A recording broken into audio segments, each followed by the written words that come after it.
జీవులందరూ వెళ్ళిపోతుంటారు ప్రయాణం. చిన్న చిన్న చిన్న చిన్న దివ్యల్లాగా చిన్న చిన్న దీపాలు వెలిగినట్టు వెలుగుతూ వెళ్ళిపోతుంటారు. అందరూ కాలంలో ఎలా వెళ్ళిపోతూ ఉంటారంటే ఈ కాలం నడుస్తుంటే, అందుకే పోతన గారు భాగవతంలో అంటారు కాలంబు గతి అంటారు, పరమేశ్వరుడి నడక. అందులో వెళ్ళిపోతూ ఈ జీవులన్నీ దీపాలు, కొన్ని కోట్ల దీపాలు వెళ్ళినట్టు వెళ్ళిపోతుంటారు. ఇవన్నీ ఎటు పెడతాయంటే అన్నీ దక్షిణానికి వెళ్ళిపోతాయి, అన్నీ దక్షిణ దిక్కుకు ఎడతాయి. ఎందుకు ఎడతాయంటే పాపపుణ్యాలు చేసి అక్కడికి వెళ్ళి భూమిలో కలిసిపోయి మళ్ళీ ఎక్కడో దీపం కింద పుడతాడు, పుట్టి కొంతకాలం ఉండి మళ్ళీ అలా దక్షిణ దిక్కుకు వెళ్ళిపోతాడు, శ్మశానంలోకి వెళ్ళిపోతుంటుంది శరీరం.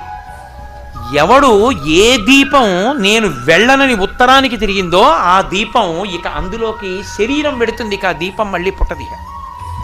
అలా తిరగాలంటే ఉత్తరానికి ఎవరి ముందు కూర్చుంటే తిరుగుతుందో తెలుసా?